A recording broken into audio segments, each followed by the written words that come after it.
My niece stood barefoot in the doorway, her eyes glazed. "Uncle," she said, "except—" The voice wasn't that of a child. She paused, nervously twisting the edge of her sweater. Then she stepped inside and closed the door behind her. The room seemed to shrink. Her eyes stayed on the floor. "I didn't eat. She told me not to. Said it would hurt less if I kept quiet." No tears, no expression, just a lifeless statement hanging in the stillness. I didn't say a word. I walked past her, picked up the phone, and called the police. I didn't tremble, didn't even breathe, just listened to the sound of my own heartbeat crawling backward through the years. The officer asked me to wait outside while they spoke to her. From the hallway, I watched. She sat motionless, not frightened, not defiant, simply resigned. Her mother arrived 20 minutes later. Fake concern, tight hugs, manufactured tears, blame.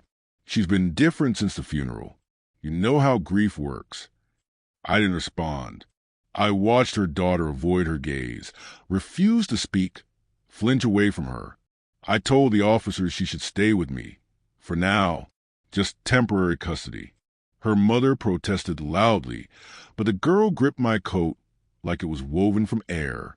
That night, she slept curled tightly at the corner of the bed. No blanket, no sound. In the morning, she whispered another apology. "I just don't feel hungry." Days slipped into weeks. Patterns started emerging. She tensed whenever she heard high heels on the tile. She never entered the kitchen unless I was already there. And every time her mother's name showed up on caller ID, her eyes drifted to some far-off place. So I started investigating. Phone records, old neighbors, school staff who'd noticed bruises that never quite match her stories. But it didn't fall into place until I saw the drawing. Crayon lines, simple, childish, yet disturbing. A stick figure with long dark hair. A smaller one beside it, curled in red. The words, "If I tell, she won't stop." I contacted a friend in Child Protective Services and asked her to check the mother's name. There had been a prior report. Closed early. The mother withdrew the complaint herself. I began collecting everything. Pictures of playground bruises. Video of her shrinking at sudden knocks. I wasn't chasing a theory anymore. I was building a case. Eventually, one of the old neighbors returned my call. She lived across the hall from their previous place. Said she often heard yelling late at night, crying, door slamming. Once she knocked. The mother opened the door smiling, called her nosy.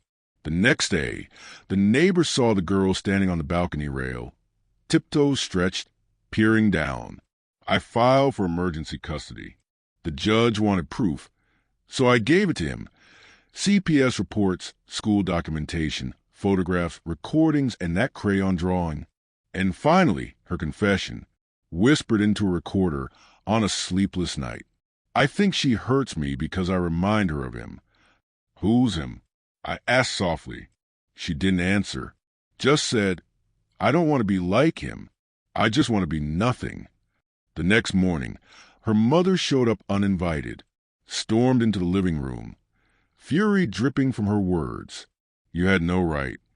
I handed her the file, every page, every image, every report. Her face shifted with each turn. Fury, then disbelief, then the truth sank in. "You think you can take her from me?" she snapped. I said nothing.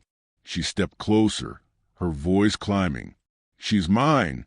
You think raising a kid alone is easy? You think." I cut her off. "You're not a mother. You're a wound that never stops bleeding." She went still. I stepped aside. 2 officers entered behind her. She didn't look surprised. She already knew.